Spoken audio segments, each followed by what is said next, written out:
Michael. Have you started? We're back.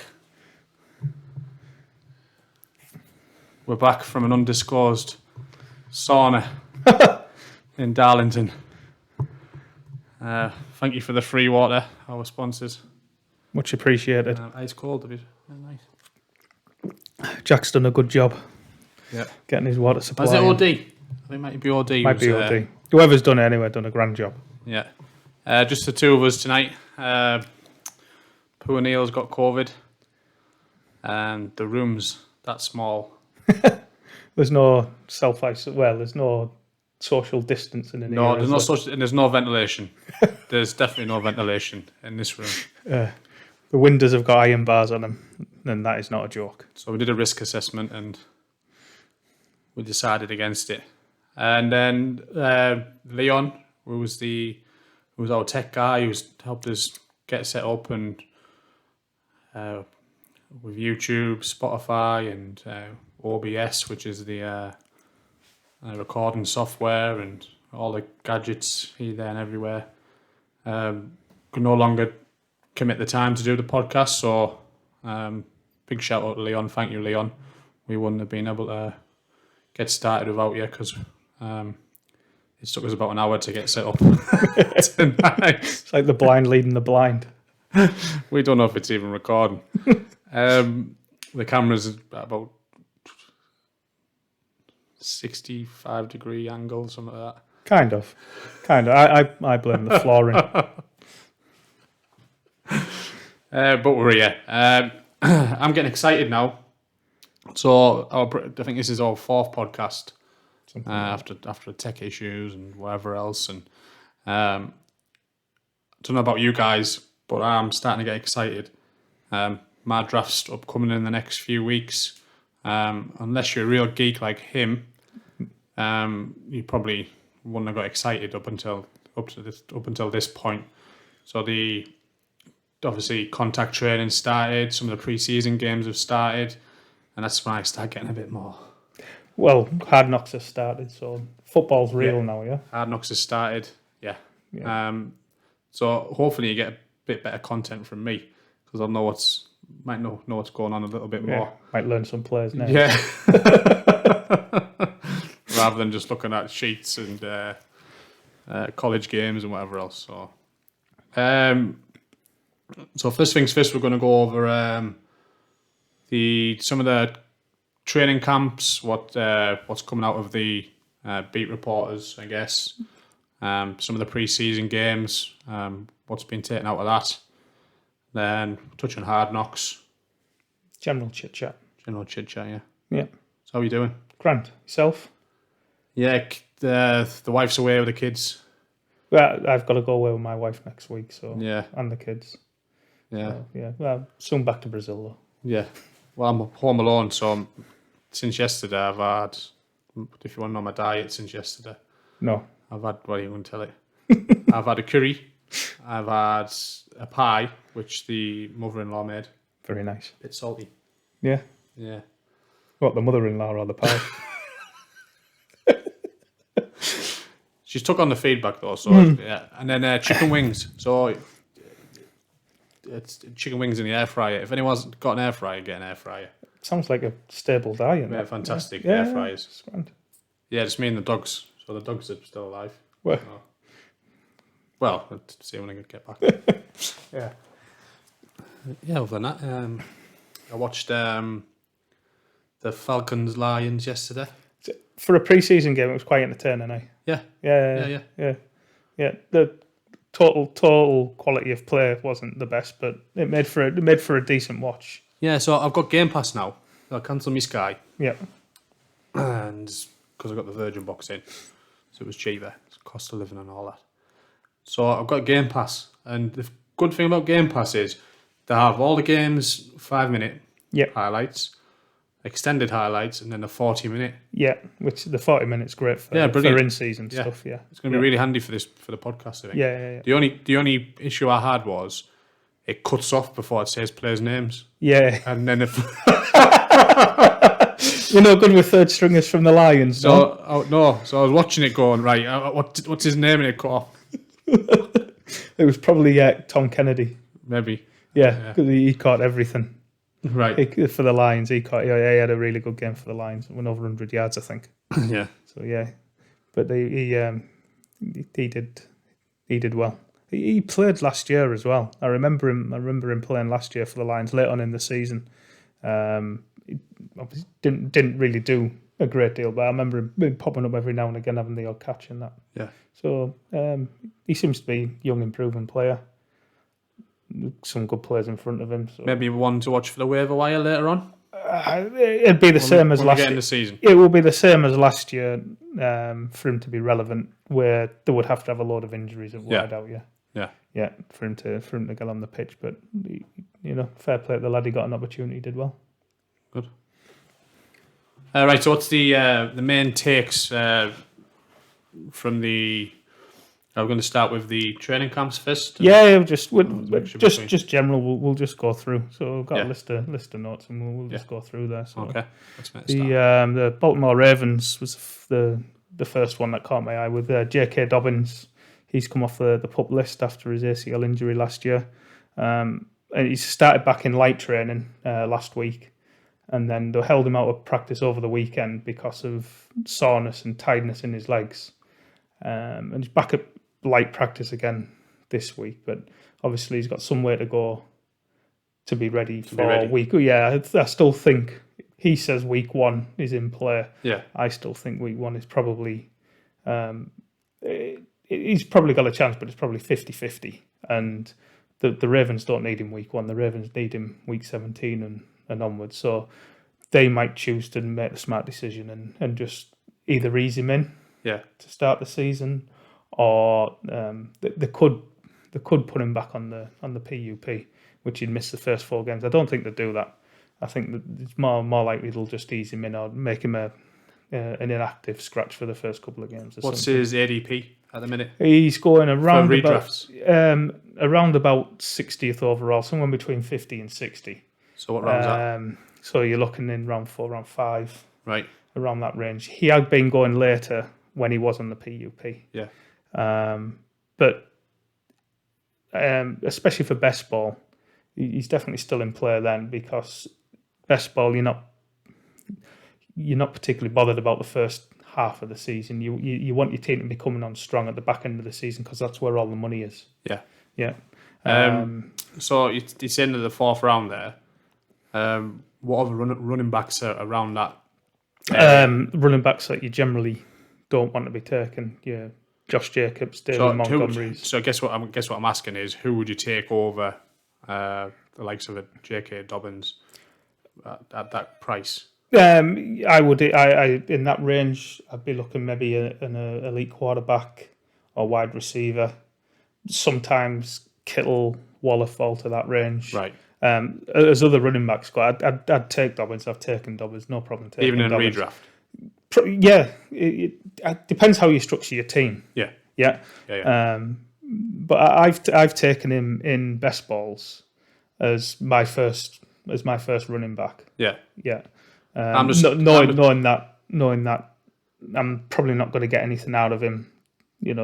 At least the first few weeks of the season, and then it's gradually going to build up as the season goes on. But the other running backs that are going in that range just don't interest me at all. Right, Either for redraft or for best ball, they're not appealing at all. So if you, depending obviously your circumstances and what you've drafted before it, if you're sitting there needing a running back, you could be pretty confident taking. I would have no problem taking Dobbins. Yeah. If just trying to put myself in the shoes of someone who's. Yeah. If he goes and you're left with a Jacobs, Montgomery, Antonio Gibson's going way later now. But someone like that, pretty unappealing. Yeah. So take another position. What's the latest on Gus the Bus? Not sure. There hasn't been as much positivity around him as there has Dobbins. Yeah. But the positivity around Dobbins has mainly come from Dobbins himself, saying that he's ready, and he was vociferous. That he wanted to start and get going. Where we've not really heard anything from Gus Edwards. The Ravens have come out and said that he's doubtful for week 1. and that was a few weeks ago. So I presume that remains the same. So if Dobbins is getting eased back in, obviously Gustavus, Yeah. we don't know who's going to be picking up the. They've got Mike work. Davis. They've got Mike Davis and Davis? Mike Davis. Yeah, How old's he?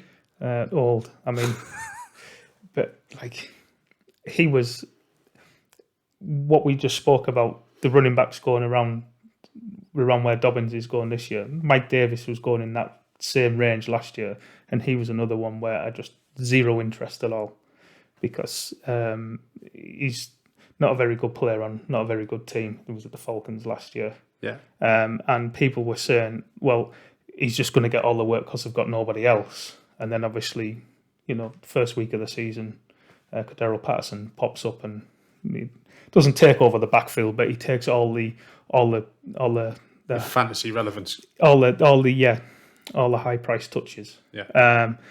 But now Mike Davis, he might in best balls, he might get drafted in the 20th round. Sometimes he just goes undrafted.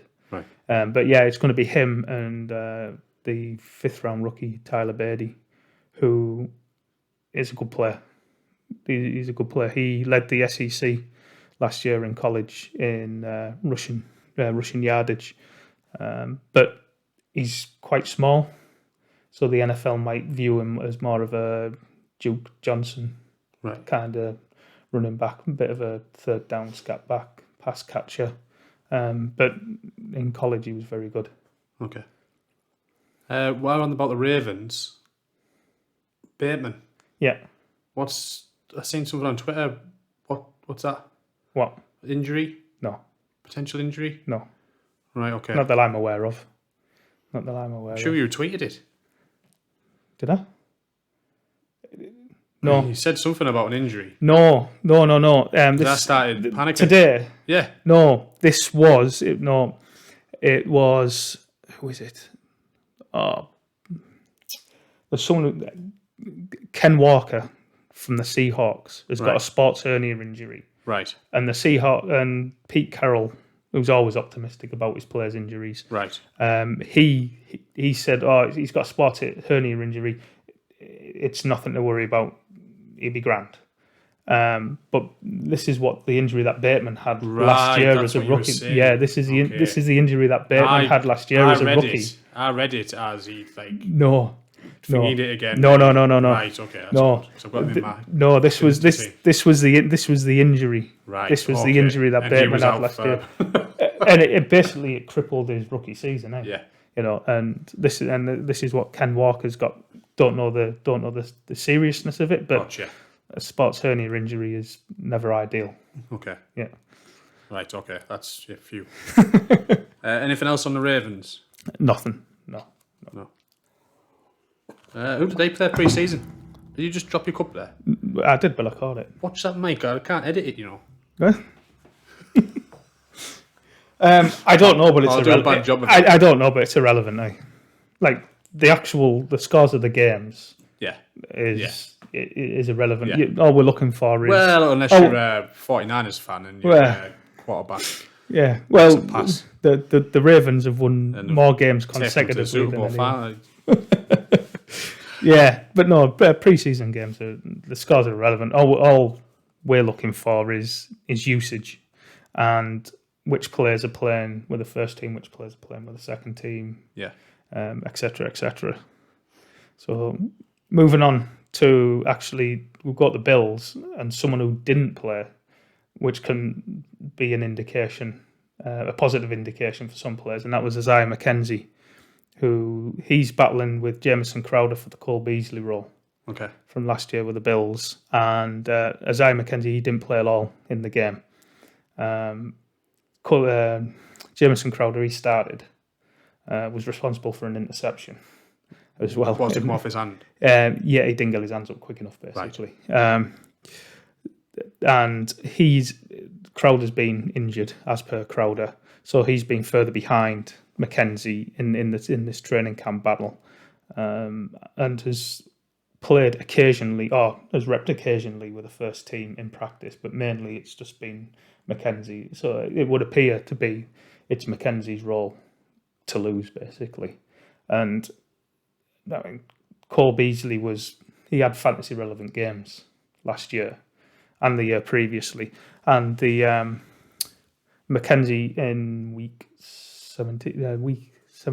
18, when he got a chance to play as a full-time player last year, he absolutely blew up against the Patriots. He roasted them. So he'll if he does win that job full-time, he will be relevant. He will be relevant this year. Okay. Yeah, definitely. And him being left out of the first game kind of indicates that because he's in their plans. Josh Allen didn't play, Yeah. Gabe Davis didn't play, Steph Diggs didn't play. So all the starters, they didn't play. Mackenzie didn't play. They're telling you he's a starter. Where's Mackenzie going in for a redraft? Is he going undrafted or right at the end? Yeah, he's going. I mean, he for a long time he was going not undrafted, but he was going 20th. Just one of them late sort of punts. Yeah, exactly. Now you're looking at maybe somewhere around 12, around 14, somewhere in that range now. Yeah. He's definitely on everybody's radar now, and he's now jumped Crowder in ADP. Right. Okay.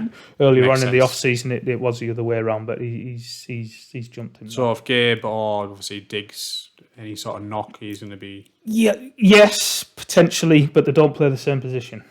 Yeah, because he's going to be across that. He can't play like Mackenzie, Crowder. Neither of them can play. Right. So he's play outside. They're just slot only. Yeah. So Beasley was. Yeah, he's slot only. Yeah. If something happens to Diggs or Davis, then it's likely going to be Khalil Shakir, who's makes sense. Fifth round rookie. With you. He had in the preseason game just gone there. I think he had 90 plus yards. And he's for a fifth round prospect. He was a good prospect for a fifth rounder. Yeah. So like they found Davis a few years ago in the fifth round. It looks like they've got another diamond in the rough. Yeah. So with him, he's a name to keep in mind in case anything does happen to Diggs or Davis. Okay. Yeah. Down the line where he might pop up for the odd game. But if those two stay healthy, he's unlikely to be relevant on any consistent basis. The main thing for the Bills for me, it's not fantasy relevant really. No, not really. Is the punt god. 82-yard punt. Yeah, that was some 82-yard punt. I was hoping the Rams were going to draft. It went for a touchback, but it didn't bounce till the 5-yard line. Yeah, some legger. Some crazy. Some leg. Imagine if you play in the dome. Hit the roof. But yes, you are right. He's not fantasy relevant. We don't play him point per point. It's good for the Bills, though, isn't he? For a team, yeah. Definitely. Well, we're talking about kickers. The Bengals kicker as well. Yeah, he's good, McPherson. Yeah, he's got a good leg. He was taking warm-ups for 60 yards out. Yeah. I'm remotely interested in the Detroit Lions kickers. They had one there last year. A lad there last year, Riley Patterson. Riley Patterson was there last year, and he's in the camp battle with Austin Seibert this year. But I'm just trying to think from memory now.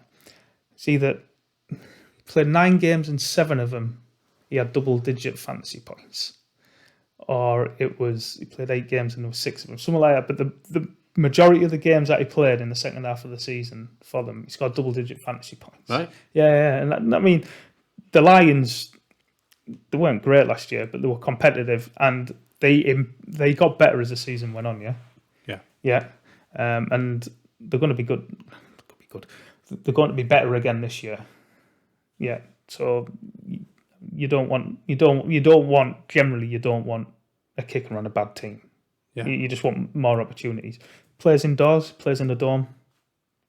He's not going to go drafted, Yeah. But he's someone to be remotely interested in. Like Riley Patterson, if he does win the job, he's someone I would be interested in. Just bring your mic a bit further that way, because I'm just scared your voice is going this way rather than into that. What, like that? It needs to be going into there, but most would say it wants to go in the bin. Yeah. While we're talking about that, and what mind. I'm just making sure it's recording okay. Yeah. I don't want to. You'll be able to cut bits out anyway, aren't you? Bloody hell, I think I am. Yeah, but look good. All right. If anyone's listening on Spotify, sorry, I just went to check the laptop wasn't recording everything. I'm back. We don't have a tech guy anymore. Anyway, next team. Romeo Dubs for the Green Bay Packers. Oh, yeah.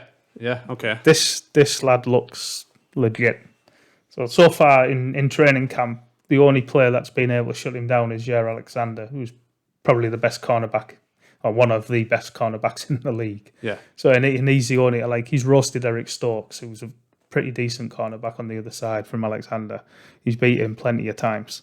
The problem is he's a rookie wide receiver playing for Aaron Rodgers, and Rodgers has already called him out. Press the brakes. In the last day or so.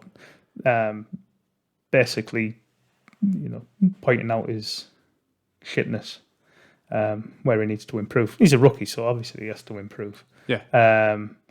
But they've got nothing, eh? Like, I didn't rate Christian Watson as a prospect, and Watson's missed the majority of camp. He only started training a few days ago. And then after that, they've got a load of corpses in Alan Lazard. Yeah. Who's never had more than 6 receptions in a game. And still no signs they're going to get They're anyone in? not going to add anyone. No one. No. I mean, What round did they get him in? Dubs was a 4th rounder from Nevada. Okay. He broke out as a 19-year-old. So, and he was draft eligible last year, but didn't come out, I'm presuming, because of COVID and everything. Yeah. But he looks very good. He was very good in practices. He did well against the 49ers. They played a joint practice with the Saints yesterday. Did very well in that. He just makes plays all the time. Where's he going? Undrafted or late? He was going in the 200s for a long time. Now he's going in the 120s, 10th round, something like that. Ooh. So I got quite a bit of exposure early doors, and as he's got more expensive, I've kind of hit the brakes because at the end of the day, he's still a rookie wide receiver playing for Aaron Rodgers, and he has a history of not trusting the mate. But if he's got no choice, then well, he's still got his guys, though, hasn't he? He's got Randall Cobb, Alan Lazard. Okay, we don't particularly rate them, but Rodgers loves them, eh? So, and he's pretty much. He said all off season that Lazard's going to be the number 1 receiver. He's going to be treated that way by Rodgers. Yeah. Whether that turns out to be anything good or not, we'll see.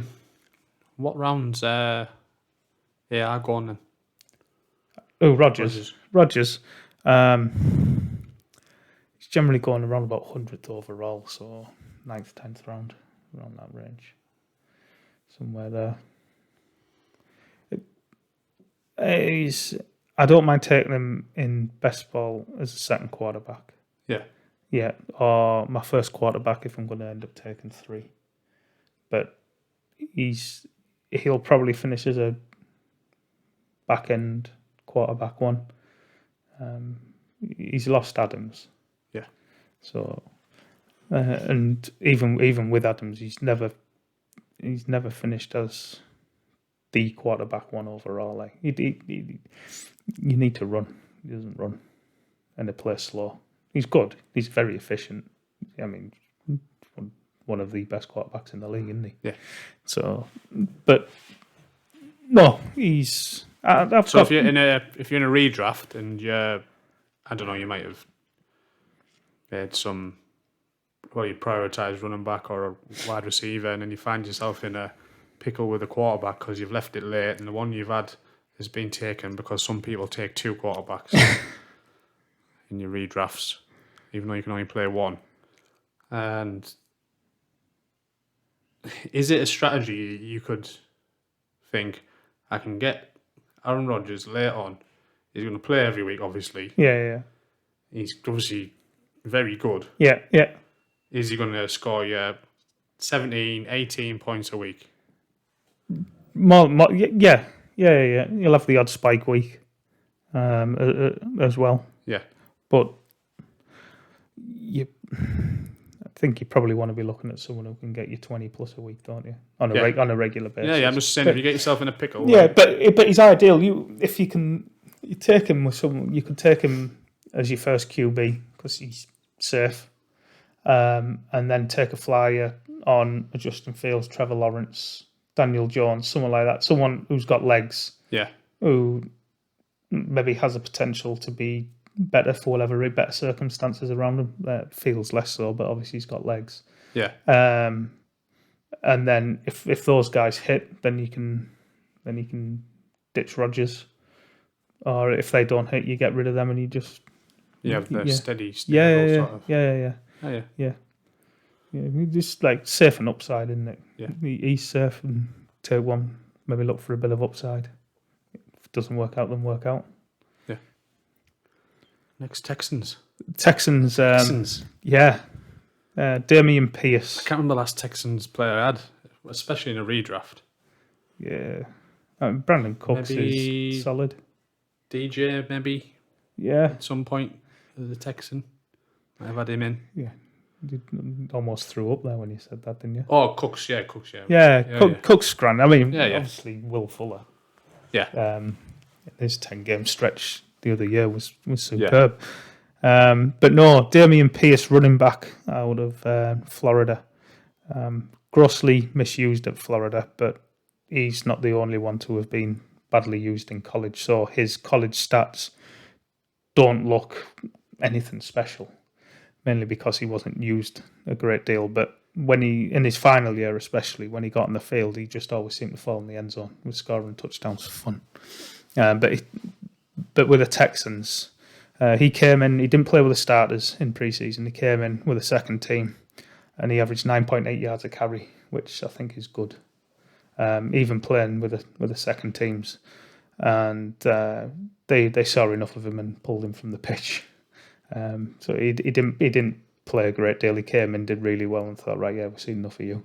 But he'd been doing that in camp as well. I mean, he's got to beat out Marlon Mack, who's coming off an Achilles injury 2 years ago. Rex Burkhead, who's heading for the retirement home, and I think it might be Dare. No, it's not Dare Gumbawala, and some other non-relevant player. He should be their starter week one. Right. But it's an old-fashioned coaching front office there. So whether they hand it over to him straight away, or whether they wait a few weeks and make him earn it. But he's head and shoulders above anything they've got there, and he's a bloody good player. Yeah. So he's someone who was going pretty late on. You could get him in the 15th, 16th round, and now again he's up to the 10th round. I've seen him go in the 7th and 8th round. I think that's in best ball. In best ball, I think he'll settle around about the 6th, 7th round range. Okay. In redrafting home leagues, because he's less known, people don't know about him, you will be able to get him late, and he's definitely someone you should be targeting, because he could quite easily be a bell cow from the get-go. Texans. Yeah, very good. Sticking with running backs, and Isaiah Pacheco out of Rutgers was a 7th round pick for the Chiefs, and 7th round picks, you very rarely hear of them doing absolutely anything. I think Chris Carson was the last one I can remember, but it would appear that he is the RB2 for the Chiefs. A lot of the beat writers have left Ronald Jones off their 53-man projection, and not just one beat writer, it's multiple beat writers now. So it would appear that Ronald Jones is going to get cut. They signed him to a minimum deal, $750,000 or something. Right, okay, so it's not going to cost him anything to cut him. It's going to break my heart because I've got shitloads of shares of him. because I wouldn't be the biggest CEH fan. No, yeah, I agree. Yeah, but So they've got Rojo in as like a bit of a safety blanket. Yeah, so they brought him in free agency, and then they've drafted Pacheco in the draft 7th Is Pacheco, round. is he quite small? And No. He's fast though, isn't he? Yeah, he is fast. His 40 time was the best weight adjusted 40 time at the combine for a running back. Right. Yeah, he's about 2:14, 2:15, something like that. So, and he ran a 4:38, I think, Right. 40. So yeah, for a big fella, he's rapid. Pass catcher as well. He has been. I think I've seen someone on Twitter. Yeah. He has been displaying good hands in camp. So he could well. The reason why I drafted a lot of Ronald Jones was because CEH, the Chiefs don't trust him near the goal line to run the ball in. I think last year he had 6 attempts in the whole of last year, I believe, inside the 5-yard line. Williams was just getting him.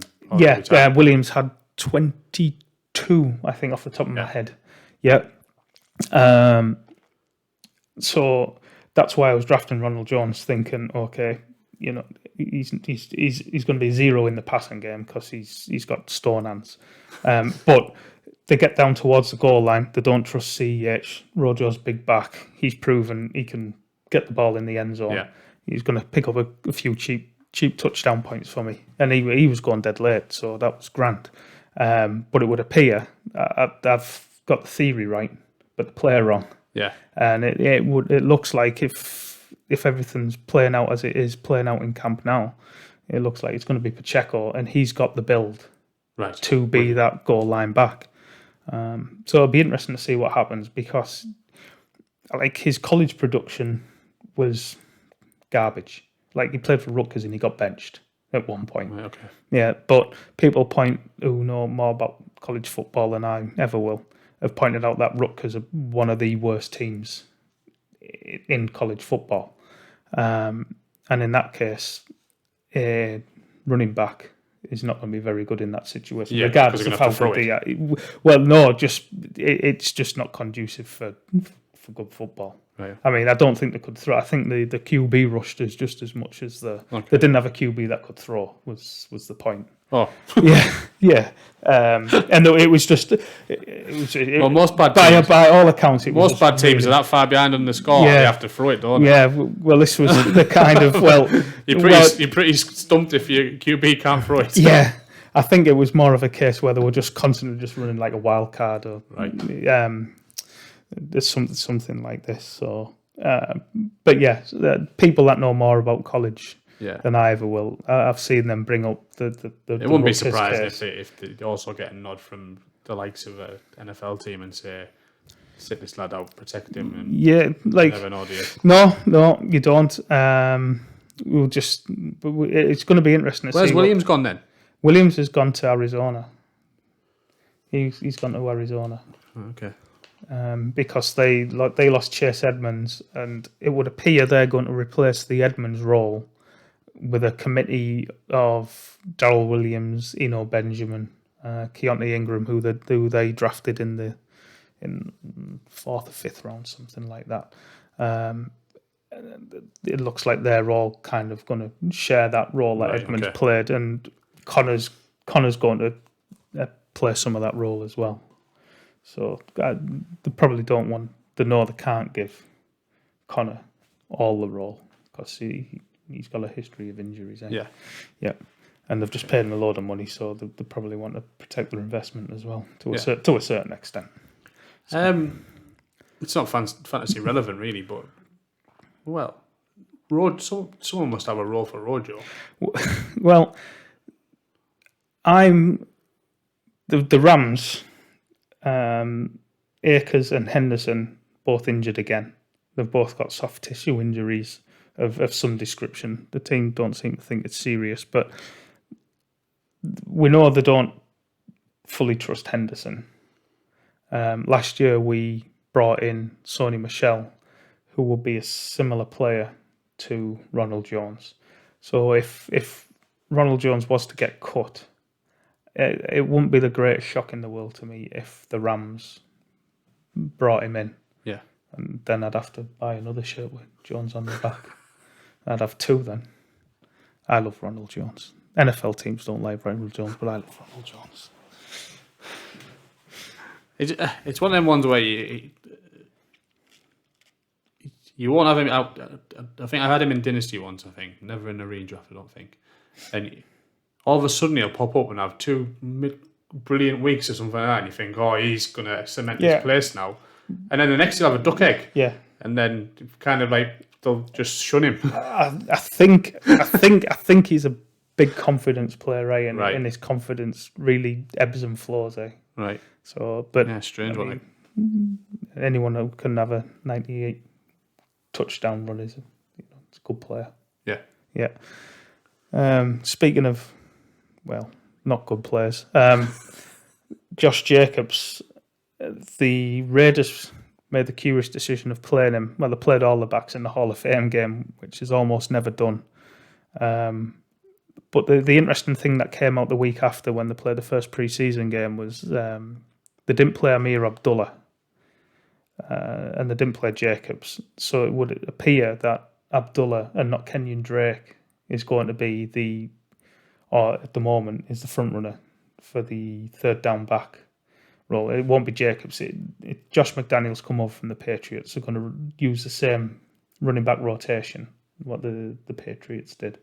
So Josh Jacobs is going to be a 1-2 down banger, similar to Damien Harris, and then someone is going to take the James White role.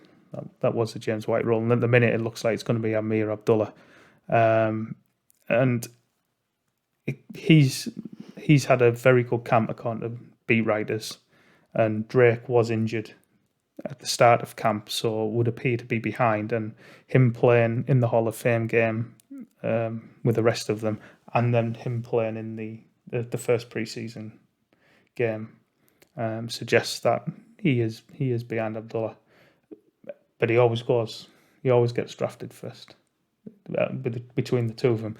I've taken quite a lot of Abdullah recently just because I can get him in the 20th round. Most of the time he goes undrafted. Right. Yeah, but he's dead cheap, and if you're looking for someone who can be a cheap pass catching back to rack up pass catching points, then he's an ideal pickup later on. The Raiders play in the AFC West's hardest division in football. They're always going to be in high scoring games this year, and they have the worst defense. Well, one of the worst defenses in the league. So they're always going to be playing catch up. There's always going to be a need to have that third down back. So he could have a few spike weeks. If it turns out to be Abdullah, he could have a few big spike weeks. Yeah. We've seen it with James White before. He put up stellar numbers. Where's Jacobs going then? Jacobs, what in drafts? Yeah. You see him go anywhere between the 5th round and 8th round. 5th. Yeah, I just you can't touch him. Can't touch him.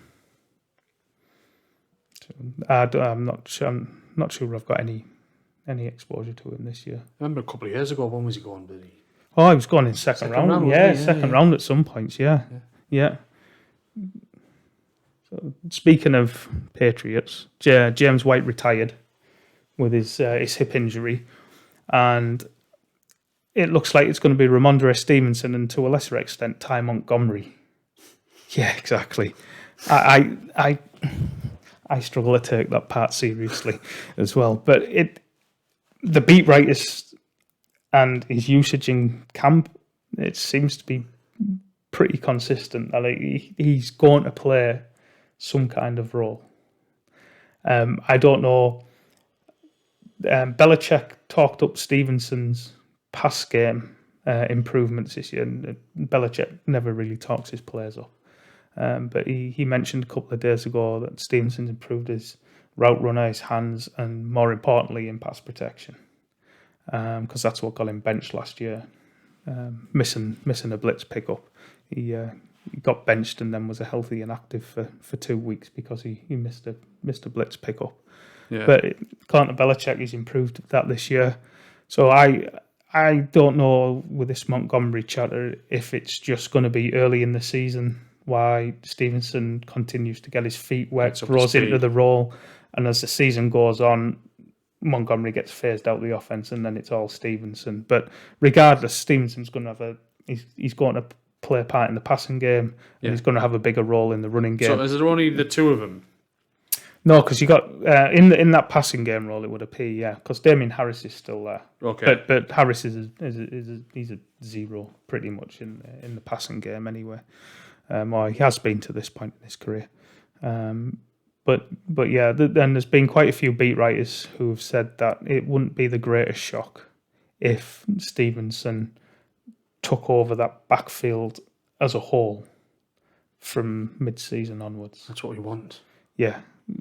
What happened in the good old days where you just had one fucking running back? No one does that anymore, do they? That's it. No one does it. No one does it anymore. Good old days, just okay, he's the main running back. He's going to get used to death. He's going to get smashed to death, but he's going to be there every time. All this committee shit. Yeah, that's all it is nowadays. The running back position is like a minefield now. Yeah. I mean, that's why you should devalue it even more. Yeah. Value PPR. Value those players that are good and are going to see a lot. If you can get one at the right time, obviously you have to reach sometimes, don't you? Yeah, value those that are good players that are getting volumes, and bad players getting volume. Take another position. But good players getting a lot of volume. Yeah, definitely. Take them, but other than that, no. Everything's a bit of a mess. Yeah. All he's working out who's going to be the pass catching back, who's going to be the third down back, and that's why I need to tune in, guys. Well, what you need to tune in for is watching George Pickens play. Oh, it was a good segment. That was a nice segment. It was very good. Yeah, I like that. Yeah. Poor Chase Claypool. Yeah, I found it quite, cruel that the Steelers had sent Chase Claypool to the draft to ultimately call the name of the player that's going to end up replacing him, because Pickens is. Who did Pickens shove? It was one of the Seahawks did, but yeah, it was Alec. Like, he's just that was some of the concerns with him coming out. What, his attitude? Yeah. Well, no, in when he played at college in Georgia, he got ejected from games for belting players. Right. He got. He obviously had the knee injury. It's one of them players that should be on like Last Chance U. Yeah. He's too good. Like, too good for Last Chance U. Like, if he hadn't have had the ACL, there's a very good chance he'd have been the first wide receiver drafted. Right. Yeah. Oh. But he's an angry man. He's a bit like Michael Thomas in that sense, where he's an angry man. But by God, he's a good player. Yeah. Like, did you see his touchdown against the Seahawks? No. You go on Twitter, YouTube, whatever. Find it. The toe tap drag right in the back corner of the. Okay. Beautiful. Yeah. He's going to be a really come over the. Yeah, over the top, but it was literally caught it literally at the pylon. Still managed to drag both of them. Yeah, it was tasty, very tasty. But yeah, he's going to be a good player for a long time. He's a good player, and again, he was going in the 150s, 60s, 70s up until a couple of weeks ago, and now he'll go in the 9th round, 8th, 9th, 10th round, in that range now.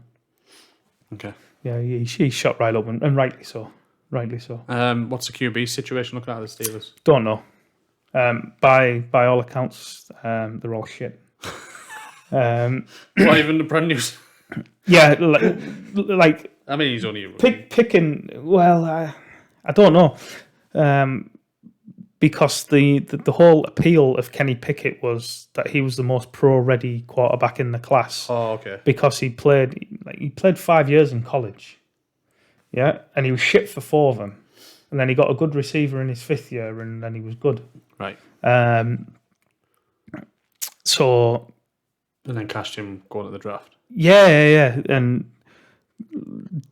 looking at where all the other quarterbacks in the class went and how the rest of the league evaluated and valued the quarterbacks, the Steelers took Pickett in the first round, 22nd overall. That looks probably like a bit of a reach. They probably could have sat and took him in the 2nd round but we'll see. We'll see. It's early days. But he had been just playing solely with a 3rd team. He played with a 3rd team in the preseason game.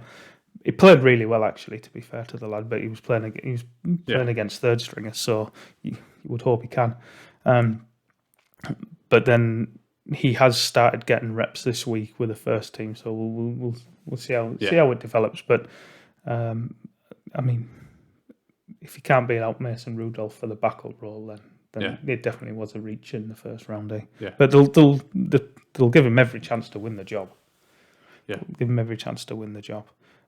Speaking of getting every chance to win the QB job, Drew Lock, Geno Smith. Fighting it out. Well, they are, but to be honest, it's irrelevant, isn't it? As far as we're concerned, no one's drafting Geno Smith, no one's drafting Drew Lock, and I don't know which one of them, if any of them, will be good for DK Metcalf and Tyler Lockett. They've seen their values drop this year compared to last year. Obviously, we will see. Is there still a chance Jimmy G goes to the Seahawks? Don't know, maybe, but barring an injury between now and cut down day, Jimmy G's going to get cut. It's inevitable. Chris Carson retired, He did, poor Chris. But I mean, if you have to get surgery to glue your neck back together, then you don't want to be playing football, do you? No. He's going to get. I mean, 7th round. He's 7th round pick. He's had a couple of contracts. He's done really well for himself. Yeah. I mean, he ran hard. Yeah. Like he played hard, didn't he? Yeah. And because it was a football-related injury, he's going to get well compensated after the fact as well. Right. So yeah, well, like you said, walk away when you still see. Yeah, exactly. Yeah. So Seahawks pretty much fantasy avoid him. I've taken shots on Metcalf late. No. When I've done, if I've started drafts wide receiver heavy, and I've got him as my 5th wide, if I've just gone 0 RB and just drafted 4 wide receivers and Metcalf's still there, I'll take him as a 5th.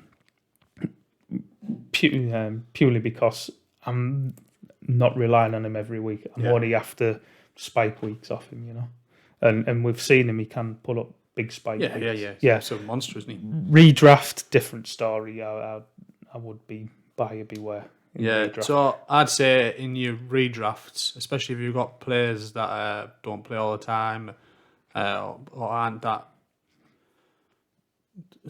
kind of into the info at this time of the year, they might see DK Metcalf's name and they might take him. So if you're doing a redraft and there's people who aren't as experienced as you are or don't have the knowledge you do, they might kind of fall into a trap where they see DK Metcalf's name, they'll know his name, and they won't know that he hasn't got a QB. Pretty much, yeah. So you might find in your redraft leagues that someone's going to be just going for his name. Yeah, you'll get drafted on name value, and it's going to be. I think it's just going to be very hit and miss. Yeah. So for an inexperienced redraft league where you've got 8 lads who are just casual, you might not get him. You might not want him.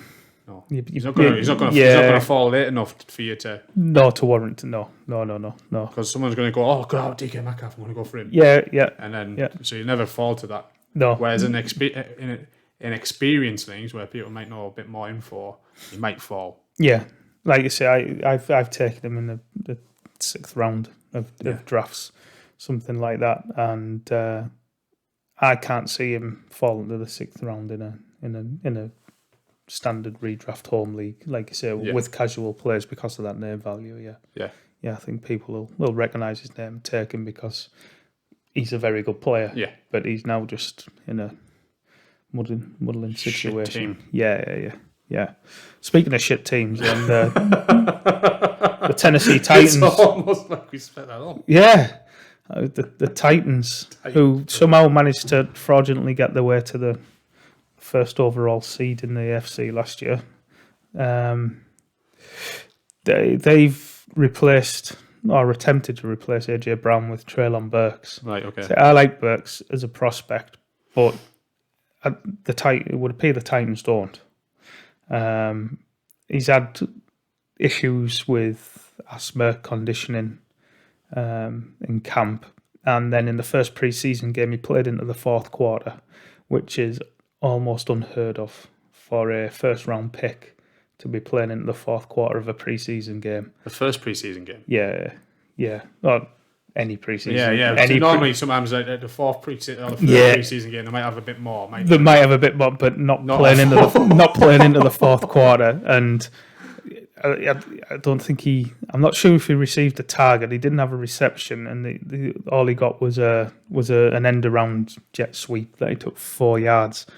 I think I'm still a buyer, but he's not going to be someone for early. If he's going to do anything this season, it's going to be late in the season. Yeah, where he develops.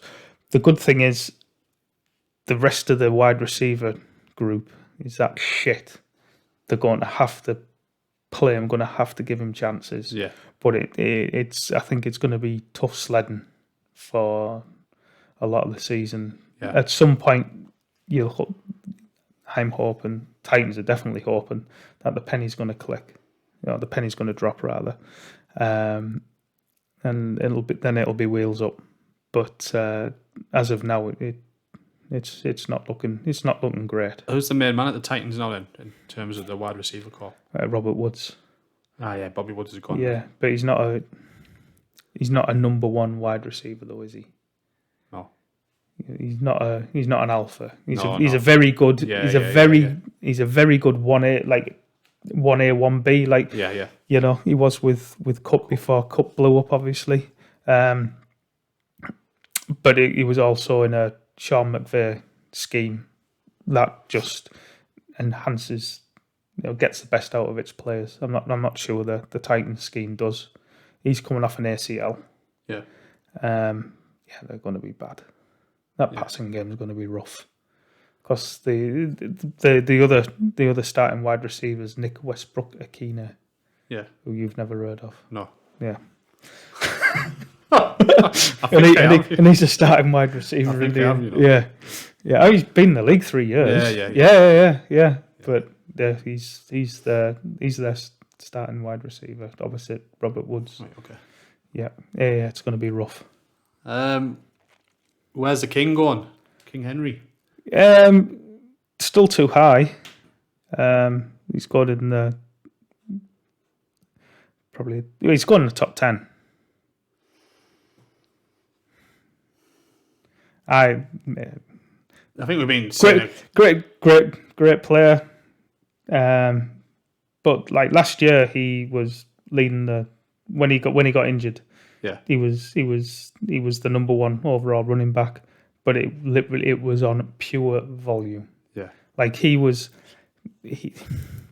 something like, was he 20 points, 30 points ahead of Jonathan Taylor, who was ever second at that point, but he was on pace for nearly 500 touches, and he was only 20, 30 points ahead. Yeah. He was at an unsustainable usage rate. Well, it has been for a while, hasn't it? Yeah, and now we've been saying for a few years now. He's going to be playing this year with a plate in his foot. Yeah, we've been saying for a few years now. Is this the year he breaks down? Yeah, and every time we get burnt. Yeah, and it looked like last year he was burning, but that the guys he's an outlier, right? Yeah. He's a beast, but even for him, nearly 500 touches or Yeah. On pace for 500 touches. It's unhealthy. So it proved. I'll be avoiding him. Yeah. I think I might have one share of him because in one league he fell to the third round. Did you? Yeah, and I went on Twitter and I checked to see if he'd got injured, just so I hadn't been caught out. And then no, everything seems to be fine. He's in the third round. I'll take him in the third round. No? Yeah. I doubt that there's no player that I won't draft. But it has to be the right price. Yeah, exactly. Yeah. Well, speaking of one player that I won't draft, Antonio Gibson might be undraftable now, because things are not looking good for Mr. Gibson. He had six fumbles last year. He played 5 snaps in the first preseason game, and on his second carry, he lost a fumble. Was promptly sent to the bench. Never played with a first team again. Came in, played with a second team for quite a long time in the game. And then back at practice this week, they've put him on special teams. He's been playing with the special teams. And in his NFL career so far, he's had 0 special team snaps. Again today, he was training with the special teams and with a third team. So there, seems like a good telling off then. Riverboat Ron is turned into Ruthless Ron, and he's been very, very, very ruthless with Antonio Gibson. And I like they drafted Brian Robinson in the third round. Before the draft, they brought in Breece Hall, Ken Walker, all the top backs in the draft. They brought them in, so they clearly felt that they clearly said they weren't happy with Gibson. Yeah, and they wanted to. I don't know whether they wanted to replace him or they wanted to give him a kick up the arse. Yeah. They've brought in Brian Robinson from Alabama in the third round. Again, he played for Alabama. He was nothing special. He played 5 years in Alabama and did nothing up until his final year, and then was okay for an Alabama running back. But he's a coach's dream. He does exactly what a coach wants. He doesn't fumble. Yeah, he came in. He played well when he took over from Gibson in the preseason game. Scored a touchdown. Ran hard. It could quite easily be where he's going to be week 1. He's a starting running back. Yeah, he's going 14, 15, 16 rounds still. Gibson's dropped like a stone. All off season. Gibson's dropped like a stone all off season. But I think the season's probably going to start before he's dropped far enough to what his actual value is going to turn up. It's probably to what his true value is. I don't think there's that long between now and the start of the season for it to truly reflect where he should be going. Right. Okay. Yeah. So Brian Robinson for the Commanders is one to definitely. Yeah. Keep an eye on. Keep an eye on for sure. They brought back J.D. McKissick, so McKissick's going to have that the same pass game role that he's had the last few years. McKissick's he's gonna have that sewn up, but the goal line work, the running between the 20s, that could all be Brian Robinson, and Gibson just could be. Well, he might be a special teamer, who knows? And he plays in case of injury. Like it's rough. It's rough. We touched on it at the start. So obviously Trey Lance played a couple of.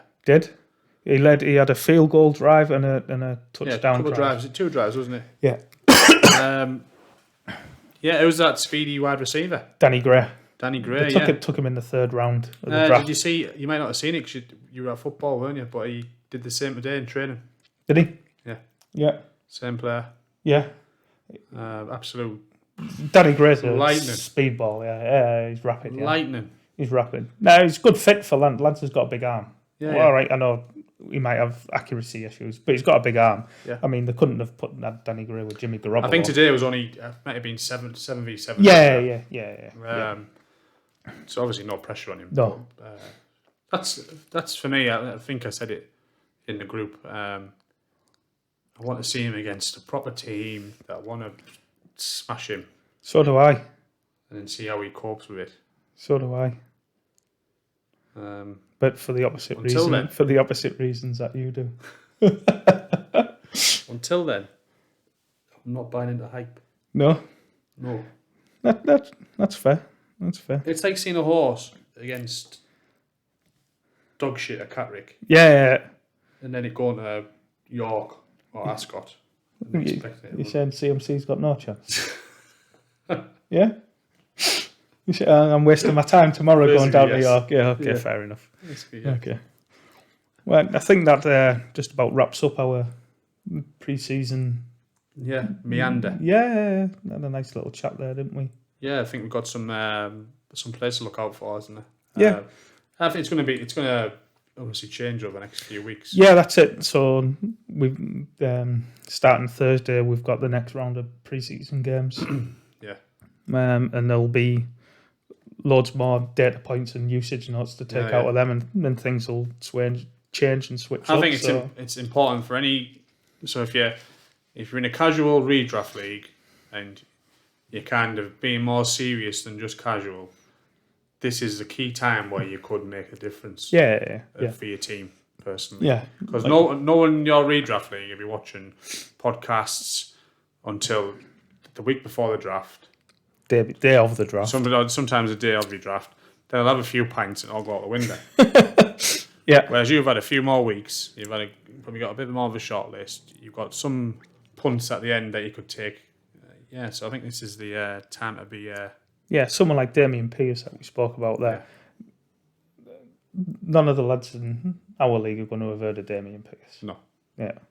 And they're going to see Texans running back rookie.